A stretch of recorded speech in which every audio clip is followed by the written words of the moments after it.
Hello, friends. Welcome to My English with Hira and the Rapidx English Speaking course.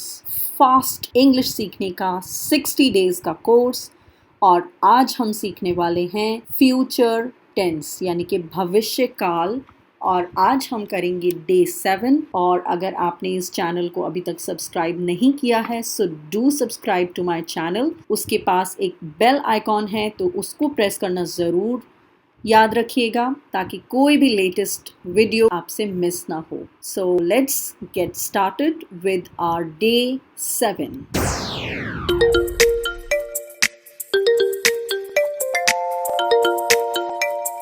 Day 7 में हम करने वाले हैं भविष्य काल यानी कि फ्यूचर टेंस। जिस तरह से पास्ट टेंस और प्रेजेंट टेंस को हमने चार पार्ट्स में डिवाइड किया है, चार भेदों में बांटा है, उसी तरह से हम भविष्य काल को भी 4 मुख्य भागों में बांटेंगे। पहला फ्यूचर इंडेफिनिट या फिर फ्यूचर सिंपल, दूसरा फ्यूचर कंटिन्यूअस, तीसरा फ्यूचर परफेक्ट और fourth future perfect continuous. First sentence है हमारा राम विल स्टडी, राम पढ़ेगा। इसका मतलब राम फ्यूचर में पढ़ेगा। सो हम क्या करेंगे, विल वर्ब की first form, Ram will study. Second, Ram will be studying, तो हम विल बी लगाएंगे वर्ब की first form plus ING, will be studying, Ram पढ़ रहा होगा। राम विल हैव स्टडीड, मतलब राम पढ़ चुका होगा।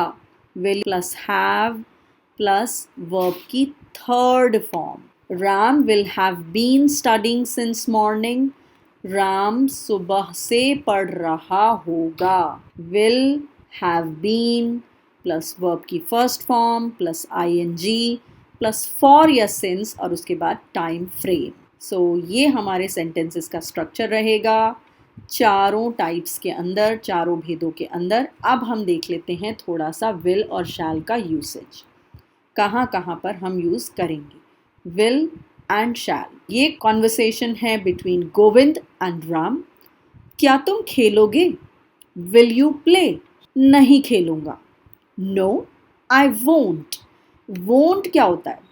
वोंट होता है कॉन्ट्रैक्शन, जो कि हमने पहले भी सीखा है कॉन्ट्रैक्शन, और वो किससे मिलकर बनता है? विल प्लस नॉट बनता है वोंट और ऊपर हम लगाते हैं एक apostrophe. So this is called won't. No I won't. क्या तुम कल आओगे? Will you come tomorrow? अब कल है, कल तो येस्टरडे भी होता है और कल टुमारो भी होता है, लेकिन जो आने वाला कल होता है उसको हम बोलते हैं टुमारो और जो बीता हुआ कल होता है उसको हम बोलते हैं येस्टरडे।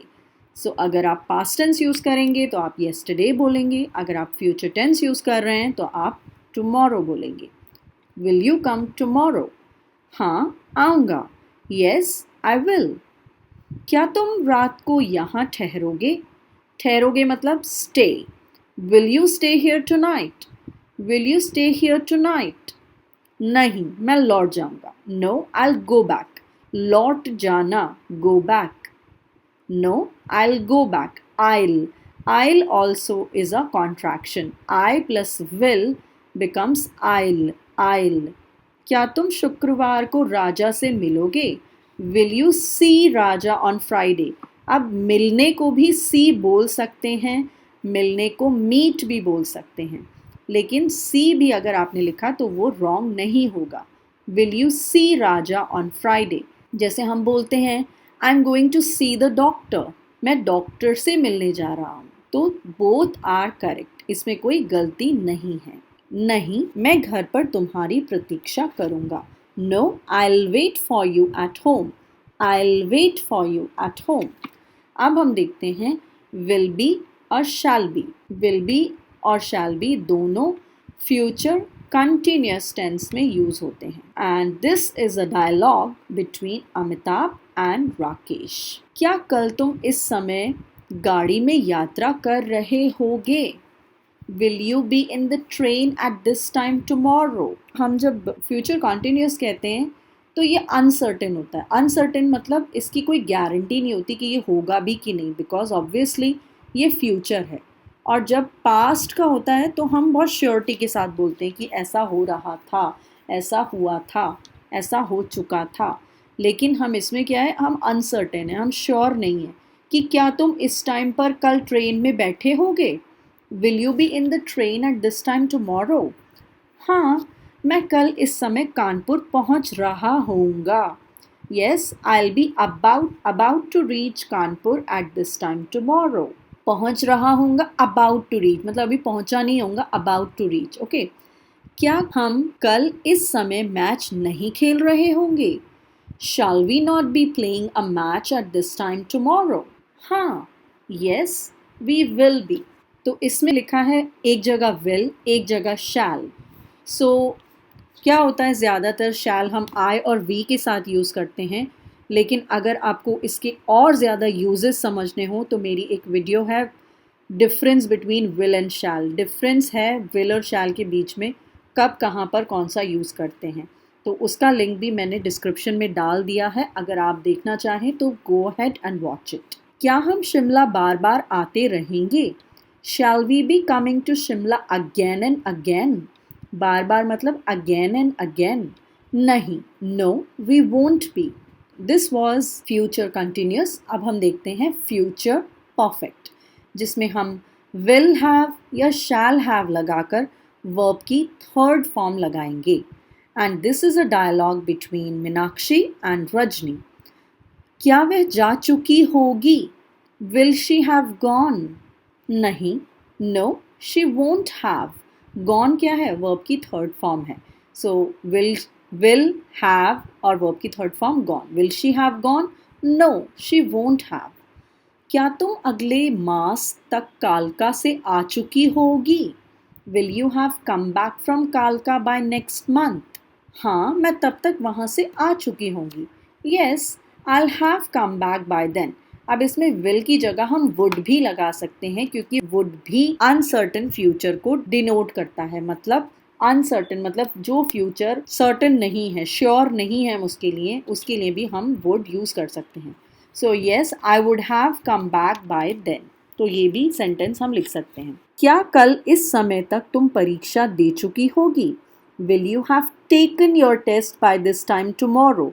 अब जब हम परीक्षा देने जाते हैं, जब हमारा एग्ज़ाम होता है, हिंदी में तो यही बोलते हैं एग्ज़ाम देने जा रहा हूँ, बट जब हम इंग्लिश में बोलते हैं तो हम बोलते हैं I take my test. Take the test. I don't say I give my test, I take my test. हाँ, मैं अपने जीवन का एक महत्वपूर्ण अध्याय समाप्त कर चुकी होंगी। येस, आई विल हैव या फिर आई would have finished an important chapter of my life.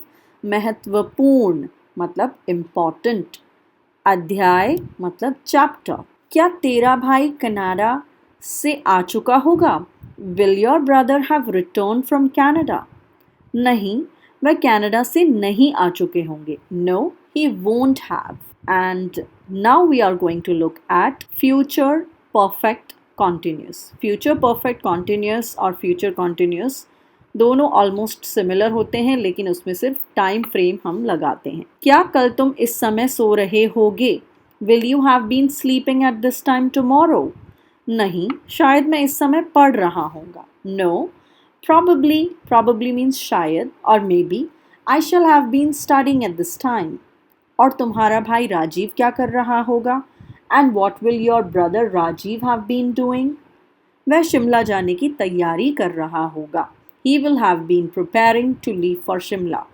तो आप इसमें थोड़ा सा ध्यान देने की बात है, और वो क्या है, I shall not play, he will not play. I के साथ शैल आया है, दूसरे वाक्य में ही के साथ विल आया है। ये साधारण भविष्यकाल की क्रिया को सूचित करते हैं। नियम है कि साधारणतः अन्य पुरुष यानी कि third person he, she, it, they या फिर कोई और पर्सन या नाम, और सेकंड पर्सन यानी कि मध्यम पुरुष यू के साथ विल का प्रयोग किया जाता है, और उत्तम पुरुष यानी कि आई और वी के साथ शैल। लेकिन यदि आई और वी के साथ विल का तथा ही, शी, इट, दे, यू आदि के साथ शैल का प्रयोग होता है तो वहाँ उसका अर्थ निकलता है बात को अधिक जोर देकर कहा जा रहा है। I will not play tomorrow, you shall not return.